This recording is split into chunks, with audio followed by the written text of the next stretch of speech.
പ്രിയ പ്രേക്ഷകരെ നമസ്കാരം. നമ്മൾ പല വിഷയങ്ങൾ ഓരോ എപ്പിസോഡായിട്ട് സംസാരിച്ചുകൊണ്ടിരിക്കുകയാണ്. ഇന്ന് നമ്മൾ ഭാഗ്യത്തെക്കുറിച്ചാണ്.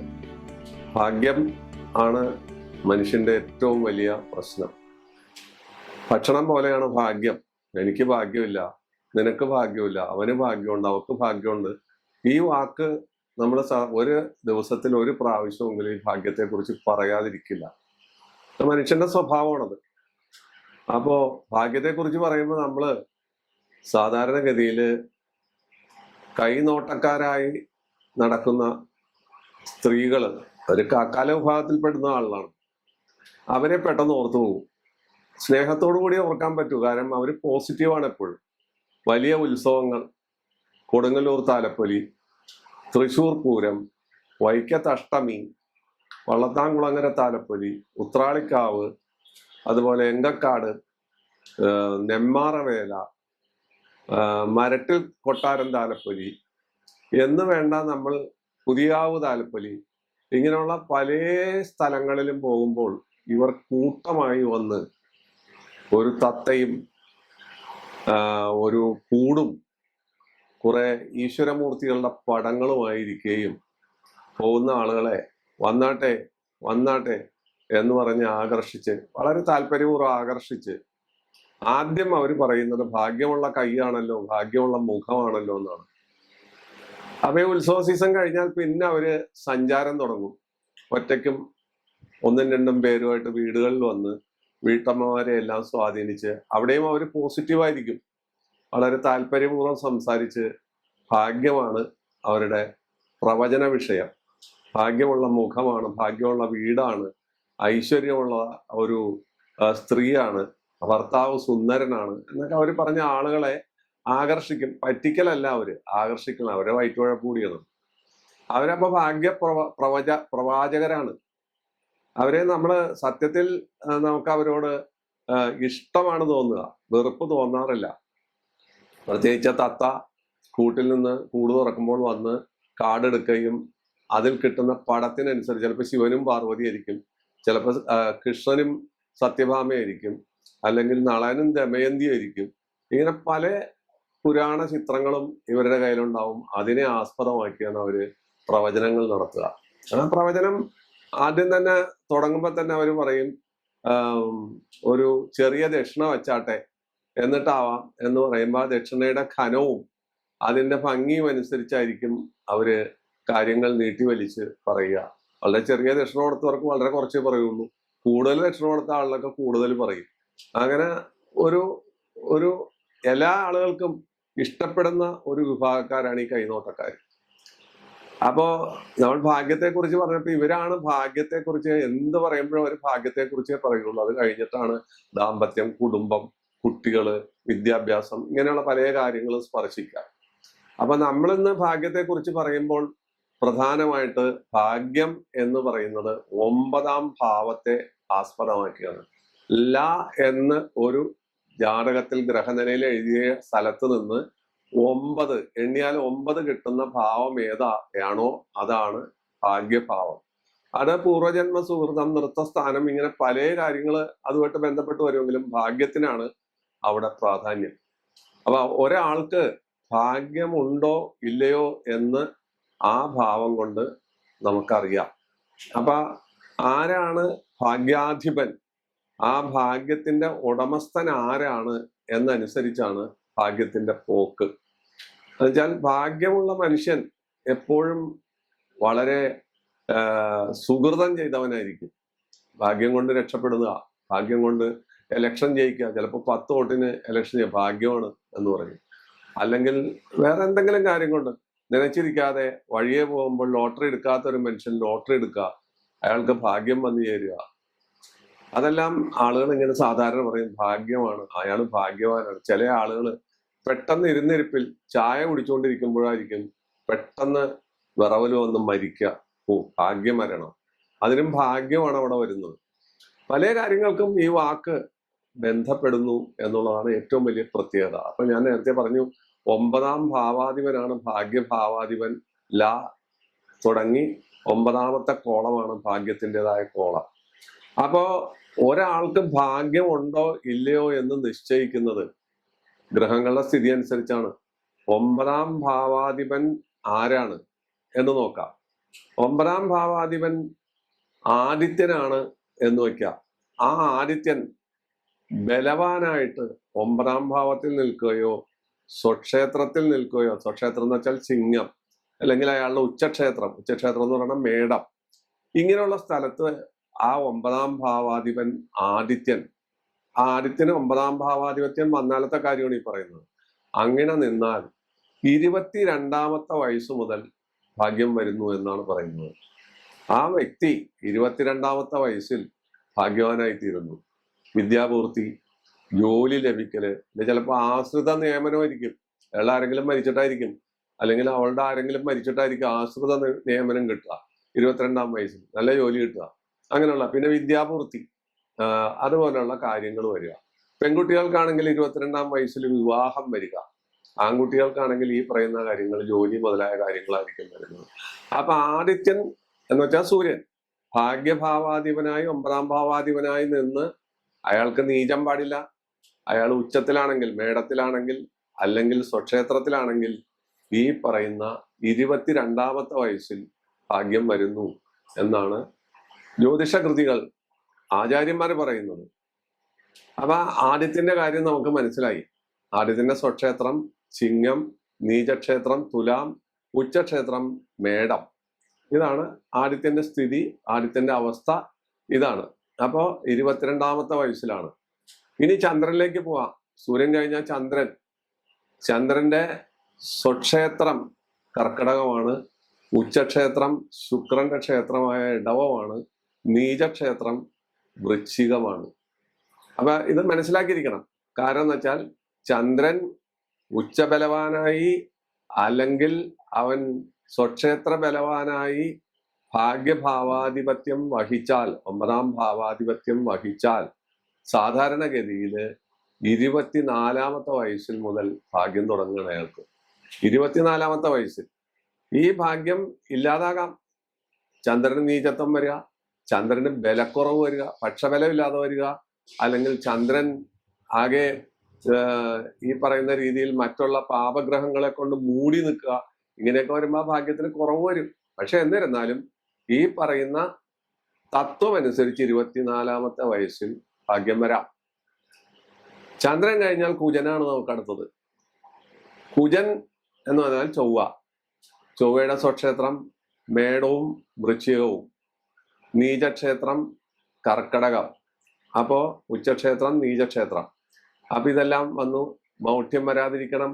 അയാൾ 9ാം ഭാവാധിപത്യം വഹിച്ച് ബലവാനായി സ്വക്ഷേത്രത്തിലോ ഉച്ചക്ഷേത്രത്തിലോ അതുപോലെ നിന്നാൽ 28ാമത്തെ വയസ്സിൽ ഭാഗ്യോദയം ഉണ്ടാവും എന്ന് പറയുന്നു. ചൊവ്വയുടെ കാര്യത്തിൽ അത് അങ്ങനെയാണ്. ചൊവ്വ കഴിഞ്ഞാൽ പിന്നെ നമുക്ക് ശുക്രനാണ് വരുന്നത്. ശുക്രനെ സംബന്ധിച്ച് ശുക്രന്റെ സ്വക്ഷേത്രം എടവം തുലാം ആണ്, നീചക്ഷേത്രം കന്യാണ്. അപ്പൊ ആ ശുക്രന് മൗഢ്യമില്ലാതെ ഈ പറയുന്ന ഏതെങ്കിലും ഭാവാധിപത്യം വഹിച്ച്, 9ാം ഭാവാധിപത്യം വഹിച്ച് ഈ താഴെ പറയുന്ന ഏതെങ്കിലും ക്ഷേത്രത്തിൽ, ഉച്ചക്ഷേത്രത്തിലോ സ്വക്ഷേത്രത്തിലോ ബലവാനായി നിന്നാൽ 25ാമത്തെ വയസ്സ് മുതൽ ഭാഗ്യോദയം വരുന്നു എന്ന് പറയുന്നു. ശ്രദ്ധിച്ച് മനസ്സിലാക്കണം.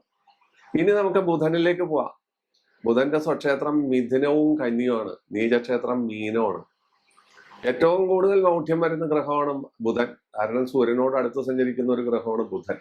അപ്പോൾ അയാൾക്ക് മൗഢ്യമൊന്നുമില്ലാതെ ഈ പറയുന്ന സ്വക്ഷേത്രത്തിലോ ഉച്ചക്ഷേത്രത്തിലോ മൂലക്ഷേത്രത്തിലോ ഭാഗ്യഭാവാധിപത്യം വഹിച്ചാൽ 30 വയസ്സു മുതൽ ഈ വ്യക്തിക്ക്, ഈ ആൺകുട്ടിയായാലും പെൺകുട്ടിയായാലും, ഭാഗ്യം വരുന്നതിൽ അവിടെ ജെൻഡർ വ്യത്യാസമില്ല, ആണെന്നോ പെണ്ണെന്നുള്ള വ്യത്യാസമില്ല.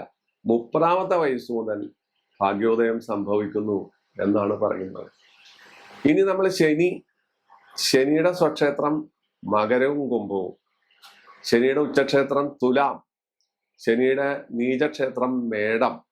ആ ശനി ഭാഗ്യഭാവാധിപനായി ഉച്ചം അല്ലെങ്കിൽ മൂലക്ഷേത്രം സ്വക്ഷേത്രം മുതലായ ഏതെങ്കിലും അവസ്ഥയിൽ നിൽക്കുകയാണ് എങ്കിൽ അവർക്കും 30 വയസ്സ് കഴിയുമ്പോൾ ഭാഗ്യം വരുന്നു. തുലാം, ധനു, മീനം മുതലായ ലഗ്നത്തിൽ ഇങ്ങനെ വന്നാൽ അപ്പോഴും അവർക്ക് ഭാഗ്യം 9ാം ഭാവമായിട്ട് ഈ പറയുന്ന തുലാം, ധനു, മീനം മുതലായ ക്ഷേത്രങ്ങൾ 9ാം ഭാവമായി നിന്നാൽ അവർക്കും ഭാഗ്യം 30 വയസ്സ് മുതൽ ആരംഭിക്കുന്നു എന്ന് പറയുന്നു. വ്യാഴം എല്ലാ ഗ്രഹങ്ങളിലും ഏറ്റവും സ്വാത്വികനാണ് വ്യാഴം എന്ന് എപ്പോഴും ഞാൻ പറയാറുണ്ട്. വ്യാഴത്തിന്റെ സ്വക്ഷേത്രം എന്ന് പറയുന്നത് ധനു, മീനം, നീചക്ഷേത്രം മകരം, ഉച്ചക്ഷേത്രം കർക്കിടകം. ഈ പറയുന്ന സ്വക്ഷേത്രങ്ങളിലോ ഉച്ചക്ഷേത്രത്തിലോ വ്യാഴം ഭാഗ്യഭാവാധിപത്യം വഹിച്ചാൽ ജീവിത ആരംഭം മുതൽ അന്ത്യം വരെ ഭാഗ്യവാനായിരിക്കുമെന്നാണ് പറയുന്നത്. വ്യാഴത്തിന് മാത്രമുള്ള പ്രത്യേകതയാണ്. മറ്റുള്ളവർക്കെല്ലാം ഓരോ കാലാവധി വെച്ചിട്ടുണ്ട്, വ്യാഴത്തിന് കാലാവധിയില്ല. അത് ആജീവനാന്തം നമുക്ക് ലഭിക്കുന്നു എന്നുള്ളതാണ്. എന്നാൽ വ്യാഴം നീചത്തിൽ പോവുകയോ വ്യാഴം ബലമില്ലാതെ ദുർബലനായി ശത്രുക്ഷേത്രത്തിൽ നിൽക്കുകയോ ചെയ്താൽ ഭാഗ്യത്തിന് കുറവ് വരും. അത് എല്ലാ ഗ്രഹങ്ങൾക്കും നിങ്ങൾ ആലോചിച്ചോളണം. ഇങ്ങനെ പറഞ്ഞാൽ പോലും ആദിത്യൻ മുതല് ഇപ്പൊ വ്യാഴം വരെ പറഞ്ഞു, ഈ പറയുന്ന എല്ലാ ഗ്രഹങ്ങൾക്കും അതാത് ഗ്രഹങ്ങളുടെ ശത്രുക്ഷേത്രത്തിലോ അല്ലെങ്കിൽ അവർക്ക് ബലമില്ലാത്ത അവസ്ഥയിലോ വന്നാൽ ഭാഗ്യത്തിനും മങ്ങല് വരും. ഭാഗ്യത്തെ സംബന്ധിച്ച് അങ്ങനെ ഒരു കാര്യമുണ്ട്. ഇനി രാഹു ഭാഗ്യം തരുമെന്ന് ചോദിച്ചാൽ അതും ഒരു അത്ഭുത കാര്യമാണ്. ബുധന്റെ 4, 7, 10 രാഹു നിന്നാൽ അത് ഭാഗ്യലക്ഷണമാണെന്നാണ് പറയുന്നത്. രാഹു ഭാഗ്യം തരുന്ന പറഞ്ഞാൽ ആരെങ്കിലും വിശ്വസിക്കൂ? സാധാരണ ക്രൂരഗ്രഹമാണ്. രാഹുവിനെ കൊണ്ട് നമ്മൾ എപ്പോഴും പ്രതീക്ഷിക്കുന്നതാണ്. പക്ഷെ രാഹു ബുധന്റെ 4, 7, 10 ഭാവത്തിൽ നിന്നാൽ അത് ഭാഗ്യലക്ഷണമായിട്ടാണ് സാധാരണ പറയുന്നത്. കേതു ലഗ്നത്തിൽ നിന്നാൽ സൗഭാഗ്യം കൊണ്ടുവരും, പക്ഷെ രോഗങ്ങൾ ഉണ്ടാക്കും. സൗഭാഗ്യം കൊണ്ടുവരും എന്ന് പറയുന്നു. ഇതാണ് ഭാഗ്യത്തിന്റെ പട്ടിക. പക്ഷെ ഈ ഭാഗ്യത്തിന്റെ പട്ടിക ഇങ്ങനെ നിരത്തി, വയസ്സും നിരത്തി എങ്കിലും ഇതിന് നേരത്തെ പറഞ്ഞ പാഠഭേദം നമ്മൾ വ്യക്തമായി പഠിക്കണം, വ്യക്തമായി മനസ്സിലാക്കണം. നിങ്ങൾ ഈ എപ്പിസോഡ് കണ്ടു കഴിഞ്ഞിട്ട് നാളെ വിളിച്ചു ചോദിക്കും, അല്ലെങ്കിൽ നാളെ വാട്സപ്പിടും, എന്റെ ഇത്രയിലാണ് നിൽക്കുന്നത്, എനിക്ക് യാതൊരു ഭാഗ്യമില്ല, ഞാൻ വഴി തെണ്ടാണ്, അല്ലെങ്കിൽ എനിക്ക് തൊഴിലില്ല, എന്റെ വിവാഹം പിരിഞ്ഞു പോയി, ഇല്ല എന്റെ വിവാഹം നടക്കുന്നില്ല, ഞാൻ കാനഡയിൽ പോയിട്ട് പച്ചവെള്ളം കുടിച്ച് പെരുവഴി തെണ്ടുകയാണ് എന്നെല്ലാം പറയും. അത് പറയുന്നതിന് മുമ്പ് ഞാൻ പ്രത്യേകം പറയുന്നു, ഭാഗ്യഭാവാധിപന് ബലം വേണം. അവൻ സുഖസ്ഥാനത്തായിരിക്കണം നിൽക്കുന്നത്. 9ാം ഭാവം ഈ പറയുന്ന ആദിത്യന്റെയോ ചന്ദ്രന്റെയോ കുജന്റെയോ ശുക്രന്റെയോ ബുധന്റെയോ ശനിയുടെയോ വ്യാഴത്തിന്റെയോ സ്വക്ഷേത്രം, ഉച്ചക്ഷേത്രം, അതുപോലെ ബലമുള്ള അവസ്ഥ അങ്ങനെ വന്നാൽ മാത്രമേ ഈ പറയുന്ന തിയറി, ഈ പറയുന്ന നിയമം നമുക്കവിടെ നടപ്പാക്കാൻ പറ്റൂ എന്നുള്ള കാര്യം പ്രത്യേകം ഓർത്തിരിക്കണം. പ്രത്യേകം ആ കാര്യം ഓർക്കാതെ നിവൃത്തിയില്ല. ഇല്ലെങ്കിൽ ഈ പറയുന്നത് മുഴുവൻ ഈ പറയുന്ന ഞാൻ നേരത്തെ പറഞ്ഞ രീതിയിലുള്ള കാര്യങ്ങൾ പറയും. എനിക്ക് ഇന്ന രീതിയിലുണ്ട്, പക്ഷെ എനിക്ക് യാതൊന്നും ലഭിക്കുന്നില്ല, എന്റെ അവസ്ഥ ഇതാണ് എന്നുള്ള പരിദേവനമായിരിക്കും വരുന്നത്. അതില്ലാതിരിക്കാനാണ് ഞാൻ മുൻകൂർ ജാമ്യം എടുക്കുന്നത്. പ്രത്യേകം ശ്രദ്ധിക്കേണ്ട കാര്യം, ഇത് ഒരു നിഗൂഢ വിഷയമാണ്. ഒരു അല്പം അങ്ങോട്ടോ ഇങ്ങോട്ടോ മാറിക്കഴിഞ്ഞാൽ സംഭവിക്കുന്നത് ഫലം ഗുണത്തിന് പകരം ദോഷമായിരിക്കും, ദോഷത്തിന് പകരം ഗുണമായിരിക്കും.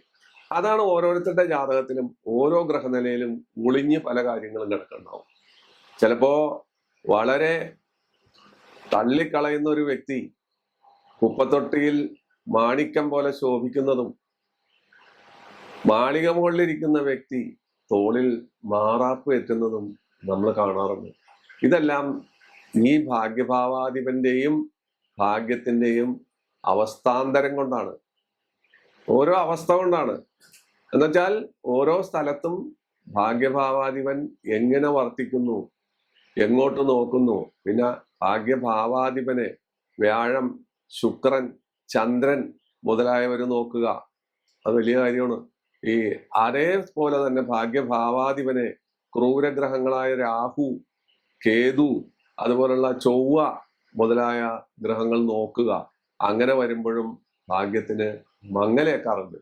അപ്പോ ഈ ഭാഗ്യത്തെക്കുറിച്ച് പറയുമ്പോൾ നമ്മൾ 9-ാം ഭാവത്തെയും 9-ാം ഭാവത്തിൽ നിൽക്കാവുന്ന ഗ്രഹങ്ങളെയും അവർക്ക് നിൽക്കാൻ പറ്റുന്ന ക്ഷേത്രങ്ങളെ കുറിച്ചൊക്കെ വളരെ വ്യക്തമായി ഇവിടെ പറഞ്ഞു. എന്നിരുന്നാലും അവിടെ അവസ്ഥാഭേദം വരാം. അവസ്ഥാഭേദം വരുന്നത് എങ്ങനെ? അവരുടെ ആ ക്ഷേത്രത്തിലെ ദുർബലത കൊണ്ടും ആ ക്ഷേത്രത്തിലെ പ്രത്യേകത കൊണ്ടും അല്ലെങ്കിൽ അവരെ നോക്കുന്നവരുടെ ദൃഷ്ടി കൊണ്ടും ഈ ഭാഗ്യത്തിന് കുറവ് സാധാരണഗതിയിൽ വരാറുണ്ട്. ഇത് പ്രത്യേകം നമ്മൾ പ്രേക്ഷകരെ ഓർത്തിരിക്കണം. നമ്മൾ ഈ ഒരു നിയമം പറഞ്ഞു എന്ന് കരുതി ആ നിയമം പരിപൂർണമായി ശരിയാകാൻ അനേക കാര്യങ്ങൾ ഉപോത്ബലകമായി ഉണ്ടെങ്കിൽ മാത്രമേ അത് നടപ്പാകൂ. ഇല്ലാത്ത അവസ്ഥയിലാണെങ്കിൽ അത് നടപ്പാകാൻ വളരെ പ്രയാസമായിരിക്കും. ചിലർക്ക് ഇതറിയാതെ, ഇതൊന്നും അറിയാതെ ഭാഗ്യസ്ഥാനാധിപൻ ഈ പറയുന്ന ഉച്ചബലവാനായിട്ടോ സ്വക്ഷേത്ര ബലവാനായിട്ടോ എവിടെയെങ്കിലും ഒളിഞ്ഞു നിൽപ്പുണ്ടാവും. അയാളുടെ ആദ്യകാലത്തെ കഷ്ടപ്പാടും ദുരിതവും കാണുമ്പോ ജീവിതം തന്നെ പോക്കാണെന്ന് ധരിക്കും. പെട്ടെന്നായിരിക്കും ഭാഗ്യോദയം വരുന്നത്. തൊഴിൽ കൊണ്ടോ അല്ലെങ്കിൽ വേറെ ഏതെങ്കിലും കാര്യങ്ങൾ കൊണ്ടോ ഭാഗ്യോദയം വന്ന് അയാൾ മുന്നോട്ട് കയറിപ്പോകുന്നത് നമ്മുടെ നിത്യജീവിതത്തിൽ നടക്കുന്ന ഒരു കാര്യമാണ് ഈ പറഞ്ഞത്. ഈ സംഭവം അനേകായിരം ആളുകൾ, നമ്മുടെ ചുറ്റുവട്ടത്തുള്ള ആളുകൾക്ക് സംഭവിക്കുന്ന കാര്യത്തെക്കുറിച്ചാണ് ഈ ചെറിയ എപ്പിസോഡ് ചെയ്തത്. അപ്പോ 9-ാം ഭാവത്തെ ശ്രദ്ധിക്കുക. 9-ാം ഭാവാധിപൻ ആരാണെന്ന് നോക്കുക. ആ 9-ാം ഭാവാധിപന്റെ ഉച്ചക്ഷേത്രവും നീചക്ഷേത്രവും ശത്രുക്ഷേത്രവും ഏതാണെന്ന് നമ്മൾ മനസ്സിലാക്കുക. എന്നിട്ട് മാത്രമേ എന്തിന്റെയെങ്കിലും വിധി പ്രഖ്യാപിക്കാവൂ, വിധി എഴുതാവൂ. അവിടെയാണ് നമ്മുടെ ബുദ്ധി പ്രവർത്തിക്കേണ്ടത്. അവിടെയാണ് നമ്മുടെ വിവേകം പ്രവർത്തിക്കേണ്ടത്. വിവേചന അധികാരവും അവിടെയാണ് നമ്മൾ ഉപയോഗിക്കേണ്ടത്. അല്ലാത്ത പക്ഷം ഈ ശാസ്ത്രം തെറ്റാണ്, ഈ പറയുന്നതെല്ലാം കളിപ്പാണ് എന്ന് പറയേണ്ടതായി വരും. അത് പ്രത്യേകം പ്രേക്ഷകർ മനസ്സിലാക്കിയാണ് ഈ എപ്പിസോഡ് കാണേണ്ടത്. ഇത്രയും പറഞ്ഞ് തൽക്കാലം ചുരുക്കുന്നു. നന്ദി, നമസ്കാരം.